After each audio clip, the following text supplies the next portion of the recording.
नमस्कार दोस्तों, मैं मनीष कुमार आपका बहुत बहुत स्वागत करता हूं आपके अपने YouTube channel Manish study point से। दोस्तों आज है 19 जुलाई। तो 19 जुलाई के करंट अफेयर से पहला क्वेश्चन है, हाल ही में अंतर्राष्ट्रीय ओलंपिक समिति ने 2022 डकार युवा ओलंपिक को कब तक स्थगित कर दिया है। तो ये 2022 में युवा ओलंपिक होने वाले थे और ये कहाँ पे होने वाले थे, तो ये सेनेगल की जो राजधानी है डकार, वहाँ पर आयोजित होने वाले थे।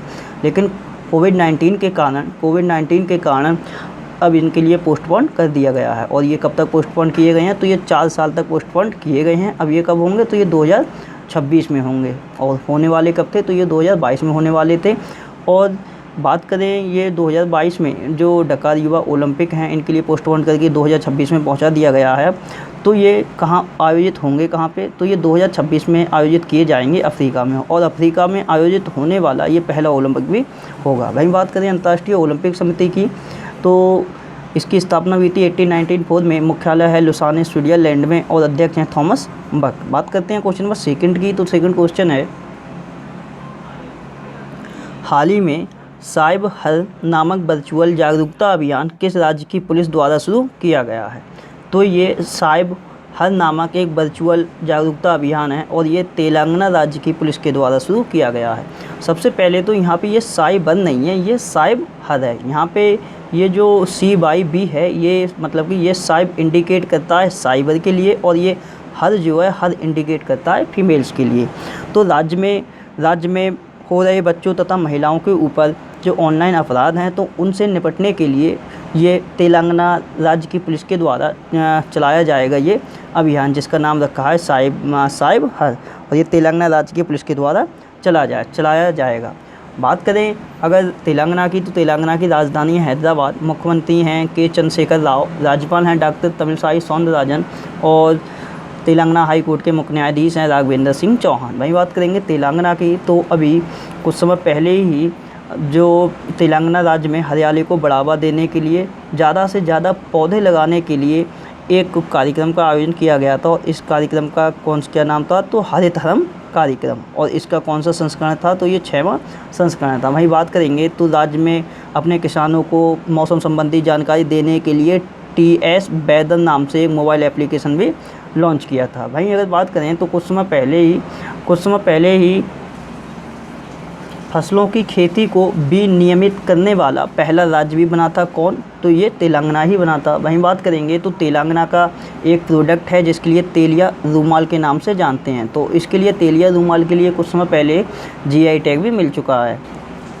जयशंकर तेलंगाना राज्य कृषि विश्वविद्यालय के कुलपति हैं, इनका नाम है B प्रवीण राव। तो B प्रवीण राव के लिए इस वर्ष 7वां MS स्वामीनाथन पुरस्कार के लिए नामांकित भी किया गया है। वहीं बात करेंगे तो लोगों को सैनिटाइज करने के लिए B-सेफ टनल की जो स्थापना की गई है, वो भी कहाँ की गई है, तो ये तेलंगाना में ही की गई है। उससे पहले अगर बात करें तो एक तेलंगाना राज्य ने प्रोजेक्ट तेज भी लॉन्च किया था कुछ समय पहले। उससे पहले अगर बात करें तो नागोबा जात्रा एक महोत्सव होता है जो कि कहाँ मनाया गया है, तो ये तेलंगाना के आदिलाबाद ज़िले में मनाया गया है। वहीं बात करें भारत के सबसे बड़े ग्रामीण तकनीकी उत्सव जिसका नाम है अंतःप्रज्ञा का आयोजन भी तेलंगाना में ही किया गया था। बात करते हैं क्वेश्चन नंबर 3 की। तो तीसरा क्वेश्चन है, हाल ही में अंतर्राष्ट्रीय न्याय दिवस कब मनाया गया है। तो हाल ही में जो अंतर्राष्ट्रीय न्याय दिवस है ये मनाया गया है 17 जुलाई के लिए। तो प्रत्येक वर्ष 17 जुलाई के लिए अंतर्राष्ट्रीय न्याय दिवस मनाया जाता है। और ये क्यों मनाया जाता है, तो अंतर्राष्ट्रीय न्याय की मजबूत व्यवस्था तथा पीड़ितों के अधिकार को चिन्हित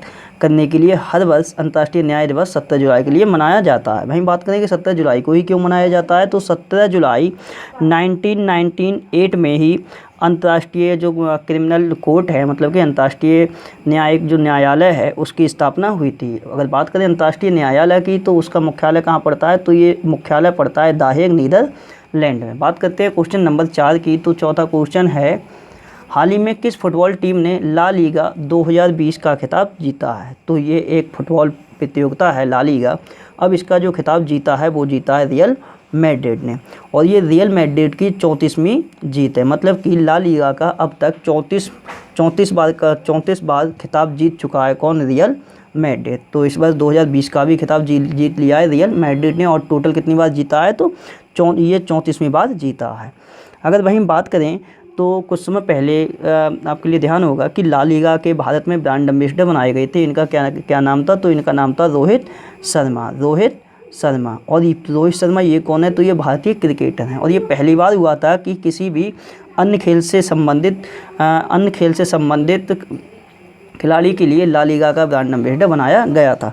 वहीं बात करें तो इंग्लिश प्रीमियर लीग ये भी एक फुटबॉल प्रतियोगिता है और इसी मंथ की शुरुआत में के दौर में ये प्रतियोगिता आयोजित की गई थी, जिसमें कि जो विजेता टीम रही थी वो रही थी लिवरपूल फुटबॉल क्लब। उससे पहले एक इटालियन कप हुआ था। ये सारी की सारी क्या है? तो ये फुटबॉल प्रतियोगिता हैं और इटालियन कप का जो खिताब जीता था वो नेपोली फुटबॉल क्लब ने जीता था। भाई बुंडेसलीगा एक प्रतियोगिता हुई थी, इसका जो खिताब जीता था वो बायर्न म्यूनिख फुटबॉल क्लब ने जीता था। भाई महिला फुटबॉल सुपर लीग हुई थी और इसमें कौन सी टीम जीती थी? जो ये चेल्सी फुटबॉल क्लब जीती थी। बात करते हैं क्वेश्चन नंबर 5 की। तो 5वां क्वेश्चन है, हाल ही में भारत ने किस देश के साथ साइबर सुरक्षा में सहयोग का विस्तार करने के लिए समझौता किया है? तो भारत ने साइबर सुरक्षा में सहयोग का विस्तार करने के लिए जो समझौता किया है वो किया है इजराइल देश के साथ।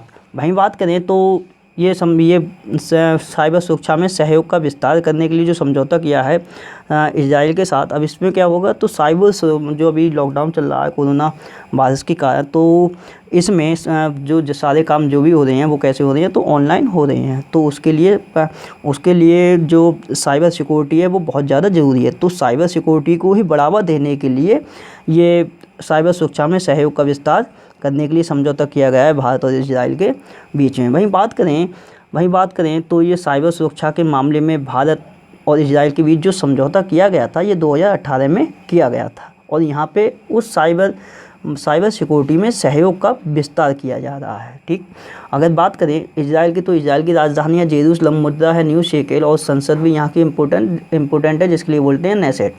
प्राइम मिनिस्टर हैं बेंजामिन नेतन्याहू जो कि 5वीं बार प्राइम मिनिस्टर बने हैं इजराइल के, और राष्ट्रपति हैं रूबेन रिवलिन। वहीं बात करें तो भारत की एक कंपनी है जिसका नाम है टीसीएस मतलब कि टाटा कंसल्टेंसी सर्विस, और टीसीएस कंपनी ही इजराइल देश का पहला डिजिटल बैंक को भी लॉन्च करेगी। ये क्वेश्चन पहले का था। बात करते हैं क्वेश्चन नंबर 6 की। तो 6 क्वेश्चन है, हाल ही में नाबार्ड ने किस केंद्र शासित प्रदेश में 44 लाख रुपए की परियोजना शुरू की है? तो नाबार्ड बैंक ने 44 लाख रुपए की परियोजना जो शुरू की है वो किस केंद्र शासित प्रदेश में शुरू की है? तो ये शुरू की गई है अंडमान तथा निकोबार में।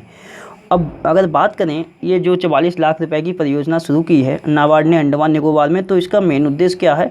तो ग्रामीण उद्यमिता के माध्यम से आत्मनिर्भर भारत को मजबूत बनाना है। और इस परियोजना के माध्यम से जो स्वयं सहायता समूह से जुड़ी हुई महिलाएं हैं उन महिलाओं के लिए मशरूम की खेती तथा बांस हस्तशिल्प के लिए प्रशिक्षण दिया जाएगा। मतलब कि जो भी स्वयं सहायता समूह से जो जुड़ी हुई महिलाएं हैं तो उनके लिए मशरूम की खेती एवं बांस हस्तशिल्प के लिए प्रशिक्षित किया जाएगा, मतलब उनके लिए ट्रेनिंग प्रोवाइड कराई जाएगी। तो यही है इस परियोजना का लक्ष्य। वहीं बात करते हैं अब अंडमान निकोबार की। तो अंडमान निकोबार इसकी राजधानी है पोर्ट ब्लेयर में और यहाँ के उपराज्यपाल हैं, इनका नाम है देवेंद्र कुमार जोशी। और यहाँ से कुछ 2-1 ही क्वेश्चन बना है क्योंकि जो अंडमान निकोबार द्वीप समूह है इसके कुछ समय पहले अंडमान निकोबार कमांड के कमांडर इन चीफ बनाए गए थे। उनका क्या नाम था? तो उनका नाम था मनोज पांडे उनका नाम था। वहीं बात करेंगे तो कोविड-19 समर्पित 24/7 हेल्थ चैनल भी ये कहाँ पे लॉन्च किया गया था? तो ये निकोबार में लॉन्च किया गया था। अब बात करते हैं नाबार्ड की। चूँकि ये जो परियोजना है वो नाबार्ड की है तो नाबार्ड की फुल फॉर्म होती है national bank for agriculture and rural development. स्थापना हुई थी 1982 में, मुख्यालय है मुंबई में और अध्यक्ष कौन है? तो अध्यक्ष है गोविंद राजलू चिंतला है। जिन्होंने स्थान किसका लिया है? तो हर्षवर्धन बनवाला का स्थान इन्होंने लिया है चिंतला जी ने। वहीं बात करें तो अभी डिजिटल चौपाल का आयोजन भी नाबार्ड के ही द्वारा किया गया था। बात करते हैं क्वेश्चन नंबर 7 की। तो 7वां क्वेश्चन है, हाल ही में किस राज्य ने संस्कृति परिषद का गठन किया है? तो किस राज्य ने अपने राज्य के संस्कृति परिषद का गठन किया है? तो ये छत्तीसगढ़ राज्य की सरकार ने किया है। तो छत्तीसगढ़ राज्य की सरकार ने छत्तीसगढ़ राज्य छत्तीसगढ़ संस्कृति परिषद का गठन किया है। अब इस परिषद का गठन किया क्यों गया है, इसका लक्ष्य क्या है या फिर इसका उद्देश्य क्या है? तो राज्य की जो लोक कला है तथा लोक कला के साथ साथ जो वहाँ की संस्कृति है छत्तीसगढ़ की, तो उसको बढ़ावा देने के लिए ये संस्कृति परिषद का गठन किया गया है। साथ ही साथ संस्कृति विभाग के जो भी अलग अलग यूनिट हैं, तो उन सभी अलग अलग यूनिटों को एक साथ जोड़ने के लिए ये संस्कृति परिषद का गठन किया गया है। अब बात करें छत्तीसगढ़ की, तो छत्तीसगढ़ की राजधानी है रायपुर में, मुख्यमंत्री हैं भूपेश बघेल, राज्यपाल हैं अनुसुईया उइके। वहीं बात करें तो चीफ जस्टिस कौन है वर्तमान समय में छत्तीसगढ़ हाई कोर्ट के, तो इनका नाम है PR रामचंद्रन मेनन। अब कुछ यहाँ से न्यायाधीश की बात और कर लें तो कुछ समय पहले ही छत्तीसगढ़ राज्य का जो हाई कोर्ट है उसके मुख्य न्यायाधीश रहे थे और पूर्व मुख्य न्यायाधीश रहे थे, जिनका नाम था अजय कुमार त्रिपाठी, और इनका क्या हो चुका है, तो इनका निधन हो चुका है। वहीं बात करें तो छत्तीसगढ़ राज्य के पहले चीफ मिनिस्टर थे, इनका क्या नाम था, उनका नाम था अजीत जोगी, इनका भी निधन हो चुका है। उसके बाद बात करें तो छत्तीसगढ़ राज्य के एक स्वतंत्रता सेनानी थे, जिनका क्या नाम था, तो इनका नाम था RV भुरकुटे इनका नाम था, जिन्होंने कि 1942 के भारत छोड़ो आंदोलन में पार्टिसिपेट किया था, इनका भी निधन हो चुका है। तो ये 3 निधन इंपॉर्टेंट है छत्तीसगढ़ से। हम बात करते हैं छत्तीसगढ़ राज्य के अन्य पॉइंटों की, तो छत्तीसगढ़ राज्य के मुख्यमंत्री दर्पण पोर्टल और मोबाइल ऐप के लिए अभी एलाइट्स अवार्ड भी दिया गया है। वहीं भारत की पहली जो राज्य स्तरीय अदालत है, उसकी भी शुरुआत छत्तीसगढ़ में ही की गई है। और छत्तीसगढ़ में कहाँ पे, तो बिलासपुर ज़िले में। आदर्श पुलिस स्टेशन योजना चलाने की भी घोषणा छत्तीसगढ़ राज्य की सरकार के द्वारा की गई है। वहीं बात करें 100% कचरे से निपटान करने वाला देश का पहला राज्य भी ये कौन बना है, तो छत्तीसगढ़ ही बना है। गोधन न्याय योजना ये भी छत्तीसगढ़ द्वारा चलाई गई है। और छत्तीसगढ़ राज्य की पुलिस के द्वारा एक अभियान और चलाया गया है, जिसका नाम है स्पंदन अभियान। और इसका मेन उद्देश्य क्या है, तो जो पुलिसकर्मी हैं, तो पुलिसकर्मियों को डिप्रेशन से निकालने के लिए। उससे पहले अगर बात करें तो छत्तीसगढ़ राज्य की सरकार के ही द्वारा जो लाख होता है, तो लाख की खेती को कृषि का दर्जा भी दिया गया है। उससे पहले अगर बात करेंगे तो सब्जी तथा फलों की होम डिलीवरी के लिए एक पोर्टल लॉन्च किया था छत्तीसगढ़ राज्य में, इसका नाम था CG हाट इसका नाम था। और उससे पहले पढ़ई तुहर द्वार, मतलब कि पढ़ाई आपके द्वार तक नामक पोर्टल की शुरुआत भी की थी छत्तीसगढ़ राज्य ने। और छत्तीसगढ़ राज्य की पुलिस के द्वारा रक्षा सर्व ऐप भी लॉन्च किया गया था। उससे पहले राजीव गांधी किसान न्याय योजना की शुरुआत भी छत्तीसगढ़ राज्य में ही की गई है। और केंद्रीय आंचलिक परिषद की जो 22वीं बैठक थी, उसका आयोजन कहाँ किया गया था, छत्तीसगढ़ की राजधानी रायपुर में किया गया था। ये फरवरी या जनवरी क्वेश्चन है।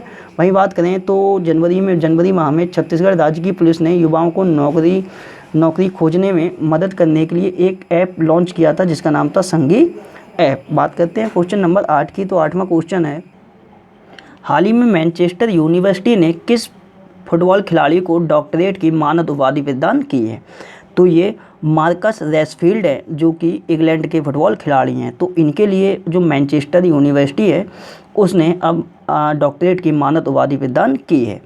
और इनके लिए ये उपाधि प्रदान क्यों की गई है, तो इन्होंने बाल गरीबी को दूर करने के लिए कुछ मुहिम चलाई थी। तो इन्हीं के इसी सहयोग के लिए मैनचेस्टर यूनिवर्सिटी के द्वारा इन्हें डॉक्टरेट की मानद उपाधि दी गई है।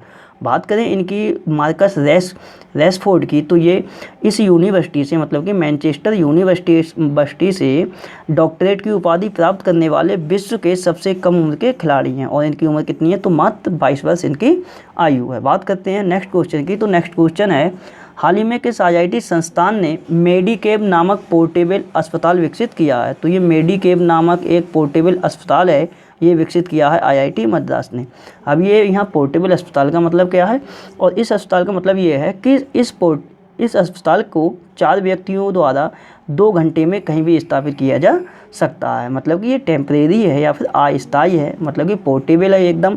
और इस पोर्टेबल हॉस्पिटल में एक डॉक्टर होगा, एक डॉक्टर के साथ साथ एक आइसोलेशन रूम होगा, और एक डॉक्टर, एक आइसोलेशन रूम और 2 बेड वाला एक आईसीयू कक्ष भी रहेगा। तो यही है जो कि लॉन्च किया गया है IIT मद्रास के द्वारा। तो ये एक पोर्टेबल अस्पताल है जिसका नाम रखा है मेडिकेब। बात करते हैं IIT मद्रास की, तो IIT मद्रास से संबंधित कुछ पॉइंटों पे नज़र डालें तो IIT मद्रास के द्वारा महिलाओं के लिए कैरियर बैक टू वुमेन नामक पहल की शुरुआत की गई थी। भाई आईआईटी मद्रास ग्लोबल हाइपरलूम पॉड स्पर्धा की भी मेज़बानी करेगा।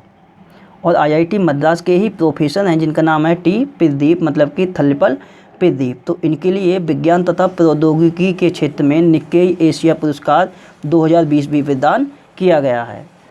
और आईआईटी मद्रास ही जो पूरे विश्व का एकमात्र ऐसी संस्थान है जिसने की ऑनलाइन बीएससी की डिग्री शुरू करने का कोर्स स्टार्ट किया है। और ये बीएससी की डिग्री किसमें, तो प्रोग्रामिंग, डेटा और साइंस में कह सकते हैं। तो आईआईटी मद्रास प्रोग्रामिंग, डेटा और साइंस में ऑनलाइन बीएससी डिग्री कोर्स शुरू करने वाला दुनिया का पहला संस्थान भी बना है। नेक्स्ट क्वेश्चन है, हाल ही में खादी और ग्रामोद्योग आयोग ने अपना पहला फुटवियर प्रशिक्षण केंद्र कहाँ खोला है। तो ये खादी और ग्रामोद्योग आयोग, जिसके लिए KVIC बोलते हैं, तो इस आयोग ने अपना पहला फुटवियर प्रशिक्षण जो केंद्र खोला है वो खोला है दिल्ली में।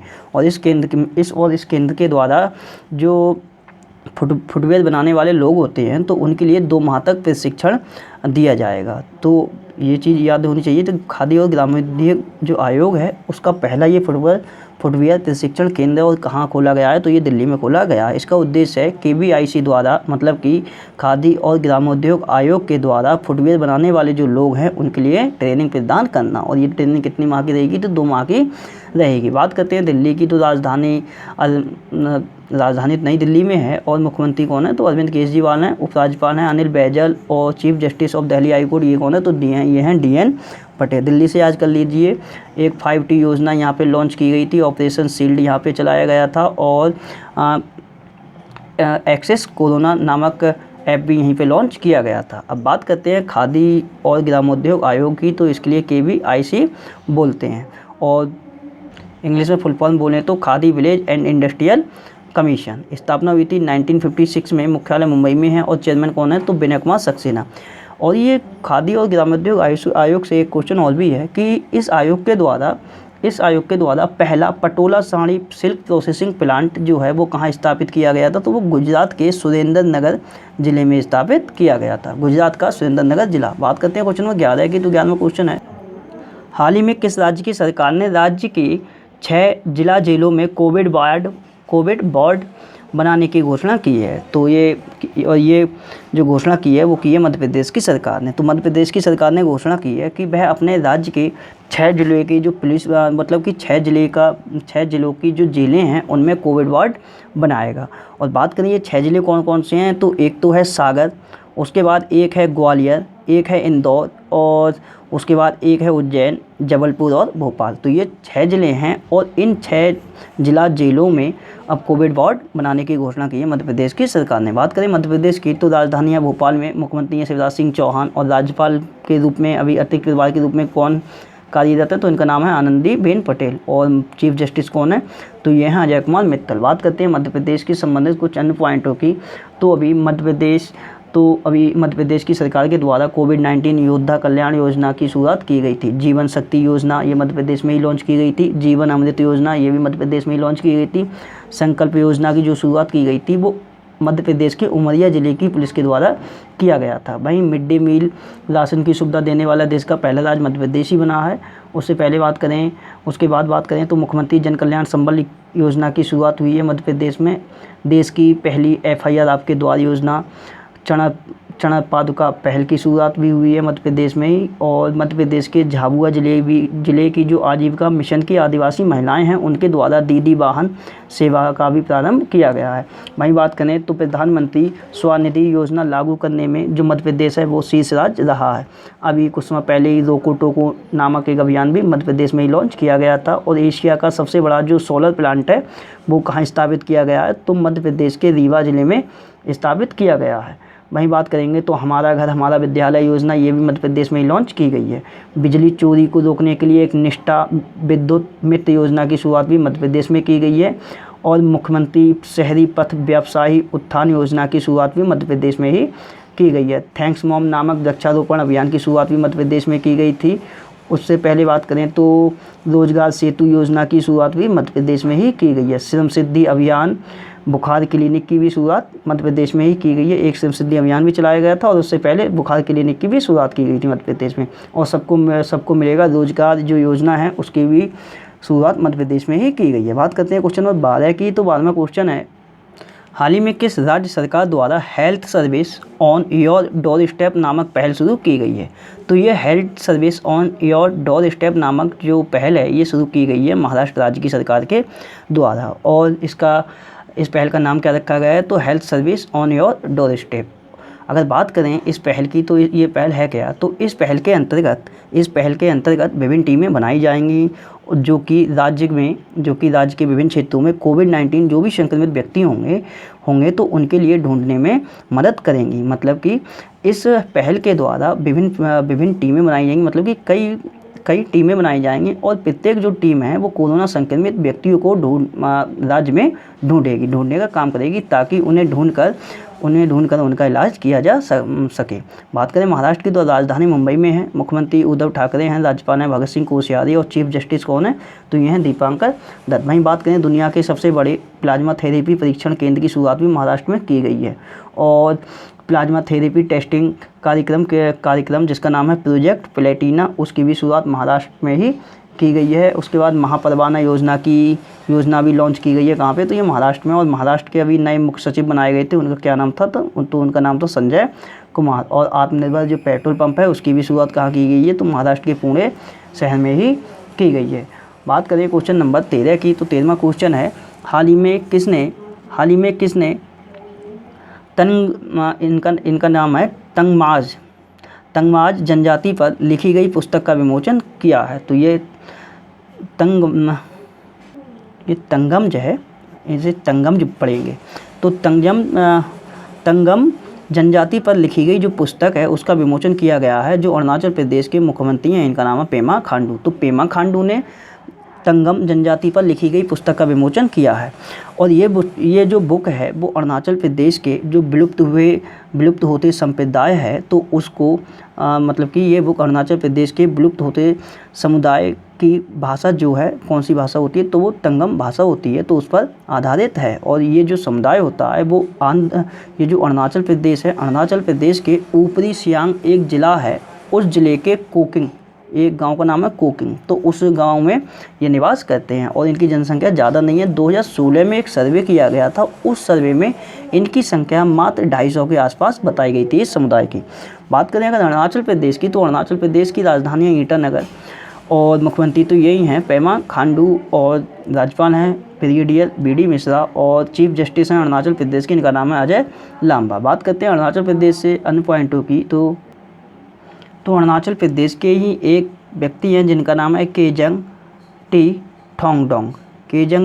ठोंगडोंग और इनके लिए शॉर्ट डॉक्यूमेंट्री के लिए अभी दादा साहेब फाल्के पुरस्कार 2020 भी दिया गया है। वहीं बात करेंगे तो अपने राज्य में 2023 तक नल कनेक्शन देने की भी घोषणा की है अरुणाचल प्रदेश की सरकार ने जल जीवन मिशन के तहत। उसके बाद बात करें तो अरुणाचल प्रदेश के दिबांग घाटी में प्रस्तावित एक परियोजना थी जिसका नाम था एटालिन जल विद्युत परियोजना। तो उस जल विद्युत परियोजना को रद्द करने की मांग कर रहे हैं वहाँ के पर्यावरण कार्यकर्ता। और वहीं बात करेंगे तो अरुणाचल प्रदेश में एक पुल का निर्माण किया गया है जिसका नाम है दापोरिजी पुल नाम है। और ये कहाँ बनाया गया है? तो ये अरुणाचल प्रदेश में बना है सुबनसिरी नदी पर। और ज़िले का क्या नाम है? तो ऊपरी सुबनसिरी जिला। तो ऊपरी सुबनसिरी जिला में ये दापोरिजी पुल का निर्माण किया गया है। और किया किसने है? तो बॉर्डर रोड ऑर्गेनाइजेशन ने, मतलब कि सीमा सड़क संगठन ने। उससे पहले अगर बात करें तो कोविड केयर जो ऐप था वो अरुणाचल प्रदेश के ही द्वारा लॉन्च किया गया था।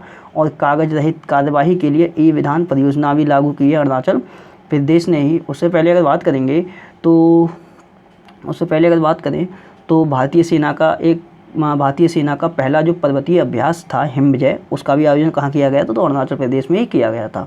और तवांग जो महोत्सव था उसके सातवां चरण था जिसका आयोजन अरुणाचल प्रदेश में ही किया गया था। और एक यहाँ पे मेला लगता है जिसका नाम है परशुराम कुंड मेला, उसका भी आयोजन अरुणाचल प्रदेश में ही किया गया था। ये जनवरी के पास का क्वेश्चन है। बात करते हैं क्वेश्चन नंबर 14 की। तो 14वां क्वेश्चन है, हाल ही में किस देश ने अंतर्राष्ट्रीय उड़ानों को संचालित करने के लिए फ्रांस और अमेरिका के साथ एयर बबल नाम से द्विपक्षीय समझौते पर हस्ताक्षर किया है? तो फ्रांस और अमेरिका के साथ एयर बबल नाम से द्विपक्षीय समझौते पर हस्ताक्षर किया है भारत ने। अगर बात करें इस समझौते की तो ये एक समझौता हुआ होता है एयर बबल के नाम से। तो कुछ और ये जो एयर बबल के नाम से जब समझौता होता है तो उसका मतलब क्या रहता है, तो इसका मतलब ये रहता है कुछ स्पेशल शर्त तथा नियमों के अनुसार आप मतलब कि आपस में अंतर्राष्ट्रीय जो फ्लाइट होती हैं वो संचालित की जा सकती हैं। जैसे अभी विषम परिस्थिति चल रही है कोरोना वायरस की, तो कुछ जो अंतर्राष्ट्रीय जो भी अभी फ़्लाइट हैं तो उनके लिए बंद कर दिया गया है, कोई स्पेशल फ़्लाइट ही चलाई जा रही है। तो जब ये एयर बबल नाम से द्विपक्षीय समझौता पर हस्ताक्षर हुआ है तो अब इसमें क्या होगा, तो कुछ शर्तें रखी जाएंगी तथा कुछ नियम बनाए जाएंगे तथा उन्हीं के आधार पर एक दूसरे के देश में अंतर्राष्ट्रीय फ़्लाइट चलाई जा सकती हैं। बात करें इस समझौते के तहत प्रत्येक देश की एयरलाइन एक दूसरे के मध्य अंतर्राष्ट्रीय उड़ानें संचालित कर सकती है। अब तो ये समझौता किस किस के बीच हुआ है, तो भारत हो गया, अमेरिका हो गया और फ्रांस। बात करते हैं क्वेश्चन नंबर 15 की। तो 15वां क्वेश्चन है, हाल ही में जारी ग्लोबल मैन्युफैक्चरिंग रिस्क इंडेक्स 2020 में भारत किस स्थान पर रहा है। तो ग्लोबल मैन्युफैक्चरिंग रिस्क इंडेक्स 2020 में भारत रहा है तीसरे स्थान पर। वहीं बात करें पहले स्थान पर, तो पहले स्थान पर रहा है चाइना और दूसरे स्थान पर रहा है अमेरिका। तो अभी बुशमैन एंड बैकफील्ड द्वारा एक रिपोर्ट जारी की गई थी जिसका नाम था ग्लोबल मैन्युफैक्चरिंग रिस्क इंडेक्स 2020। इसमें भारत रहा है तीसरे स्थान पर। अगर बात करें इस इंडेक्स की तो ये इंडेक्स बताता क्या है, तो ये इंडेक्स ये बताता है कि जो मैन्युफैक्चरिंग करने वाली कंपनियां हैं तो उनके लिए मैन्युफैक्चर करने के लिए कौन सा देश सबसे ज़्यादा उपयुक्त है, मतलब कि किस देश में मैन्युफैक्चरिंग के क्षेत्र में रिस्क नहीं है। तो यही बताता है ये इंडेक्स। बात करते हैं क्वेश्चन नंबर 16 की। तो 16वां क्वेश्चन है, हाल ही में आईटी कंपनी HCL टेक्नोलॉजी की नई अध्यक्ष कौन बनी है। तो आईटी कंपनी है HCL टेक्नोलॉजी और इसकी नई चेयरपर्सन या फिर जो अध्यक्ष बनी है वो बनी है रोशनी नादर मल्होत्रा और इन्होंने स्थान लिया है शिव नादर का। चूँकि पहले शिव नादर जो थे वो इस कंपनी के चेयरमैन भी थे और चेयरमैन के साथ साथ ये MD भी थे, लेकिन अब शिव नादर ने जो चेयरमैन का पद है, मतलब कि जो चेयरमैन या फिर अध्यक्ष का जो पद है वो अब छोड़ दिया है, तो वो पद अब मिल गया है रोशनी नादर मल्होत्रा के लिए। अगर बात करें इस कंपनी की तो ये भारत की मल्टीनेशनल IT कंपनी है जिसका नाम है HCL और इसकी जो स्थापना हुई थी वो स्थापना हुई थी 1976 में। मुख्यालय नोएडा में है और MD कौन है, ये हैं शिव नादर और CEO हैं, इनका नाम है C विजय कुमार। अगर बात करें रोशनी नादर मल्होत्रा की तो 2019 में जो फोर्ब्स पत्रिका है तो फोर्ब्स पत्रिका ने 100 सबसे ज़्यादा शक्तिशाली महिलाओं की सूची जारी की थी, जिसमें कि पहले नंबर पर कौन रहा था, तो पहले नंबर पर रही थी एंजेला मार्केल और इस सूची में रोशनी नादर मल्होत्रा भी शामिल थी। किस नंबर के साथ, तो इसका स्थान था 54वां। वहीं बात करें एक नियुक्ति और भी है, तो एक नियुक्ति हुई है मालिनी पार्थसारथी की। तो ये कौन नियुक्ति हुई है, तो ये द हिंदू ऑफ पब्लिकेशन है उसकी नए चेयरमैन नियुक्त हुए हैं। इनका नाम है मालिनी पार्थसारथी और इन्होंने स्थान किसका लिया है, तो इन्होंने स्थान लिया है N राम का। तो the Hindu group of publication की ये नए अध्यक्ष बन गए हैं मालिनी पार्थसारथी। बात करें द हिंदू ग्रुप की तो इसकी स्थापना 1878 में हुई थी और मुख्यालय कहाँ है, तो चेन्नई में। और अध्यक्ष कौन बन गए, तो अध्यक्ष यही बन गए हैं मालिनी पार्थसारथी। बात करते हैं कल के क्वेश्चनों की। तो कल जो क्वेश्चन था उसके पहला क्वेश्चन था ADB के उपाध्यक्ष पूछे गए थे, तो इनका आंसर है अशोक लवासा। दूसरा क्वेश्चन था भारत का पहला केबल रेल ब्रिज कहाँ बनाया जा रहा है, तो ये इसका आंसर है जम्मू कश्मीर। तीसरा क्वेश्चन था ट्रैफिक पेनल्टी के लिए झारखंड राज्य की सरकार के द्वारा किस बैंक के साथ समझौता किया है, तो इसका आंसर था HDFC बैंक। चौथा क्वेश्चन था infra business leader of the year पुरस्कार किसे दिया गया है, तो इनका आंसर है वेद प्रकाश दुदेजा। पाँचवां क्वेश्चन था मोहन बागान लाइफ टाइम अचीवमेंट पुरस्कार के लिए किसे नामित किया गया है, तो इनका नाम है अशोक कुमार। छठा क्वेश्चन था USIBC ग्लोबल लीडरशिप अवार्ड 2020 से किसे सम्मानित किया है, तो इनका नाम है N चंद्रशेखरन और दूसरे हैं जिम टाइकलेट, इनका नाम है जिम टाइकलेट। सातवां क्वेश्चन था डिजिटल चौपाल का आयोजन किसके द्वारा किया गया था, इसका आंसर था नाबार्ड। आठवां क्वेश्चन था गूगल द्वारा रिलायंस जियो कंपनी में कितने % हिस्सेदारी खरीदी गई है, तो इसका आंसर था 7.7। और लास्ट क्वेश्चन था कौन सा देश पहली बार बाल सिंह नौसैनिक अभ्यास जिसका नाम है मालाबार उसमें शामिल होगा, तो इसका आंसर था ऑस्ट्रेलिया। बात करते हैं आज आपसे क्वेश्चन है, पहला क्वेश्चन है स्पोर्ट्स अड्डा के ब्रांड एम्बेसडर किसे नियुक्त किया गया है। दूसरा क्वेश्चन बताना है एक निधन हुआ है और ये निधन किसका है, तो ये महाराष्ट्र की पहली महिला चुनाव आयुक्त थी इनका क्या नाम था। तीसरा क्वेश्चन बताना है सूरीनाम में अभी भारतीय मूल के राष्ट्रपति बने हैं, उनका नाम बताना है। चौथा क्वेश्चन बताना है जो पोबा रिजर्व फॉरेस्ट है जिसके लिए वन्यजीव अभ्यारण्य का दर्जा मतलब कि वन्यजीव अभ्यारण्य में अपग्रेड करने की घोषणा की है, तो ये बताना है ये किस राज्य में है। पांचवा क्वेश्चन बताना है जो कोविशील्ड नामक जो कोविड-19 डायग्नोस्टिक किट है उसका विकास किसने किया है। छठा क्वेश्चन बताना है ऑपरेशन मुस्कान नाम से मतलब कि ऑपरेशन मुस्कान नामक अभियान किस राज्य के द्वारा चलाया जा रहा है। सातवां क्वेश्चन बताना है भारत का पहला ट्रांसशिपमेंट हब कहाँ विकसित किया गया है। और आठवां क्वेश्चन बताना है कॉन्टैक्टलेस कार पार्किंग की शुरुआत किस अंतर्राष्ट्रीय एयरपोर्ट पर की गई है। नौवां क्वेश्चन है प्रज्ञाता नामक दिशा निर्देश किस मंत्रालय के द्वारा जारी किए गए हैं। और 10वां क्वेश्चन बताना है किस राज्य में पुनः केरी पूजा जो है उसकी शुरुआत की गई है। और 11वां क्वेश्चन है संयुक्त राष्ट्र में नीति अधिकारी के रूप में किसे नियुक्त किया गया है। और 12वां क्वेश्चन है पोस्ट कोविड कोच नाम से कोचों का निर्माण कौन सी फैक्ट्री कर रही है। तो ये है आज से आपके लिए रिवीजन के लिए कुछ क्वेश्चन, आप देख लेना आप कितने कर पाते हैं या कितने नहीं कर पाते हैं। तो दोस्तों ये थी आज से संबंधित सारी करंट अफेयर की घटनाएं। अगर मेरे द्वारा बनाई हुई करंट अफेयर आपके लिए पसंद आती है तो मेरे चैनल मुनीष स्टडी पॉइंट के लिए लाइक करें, शेयर करें, सब्सक्राइब करें। वीडियो को टाइम देने के लिए बहुत बहुत धन्यवाद। आपका दिन शुभ हो।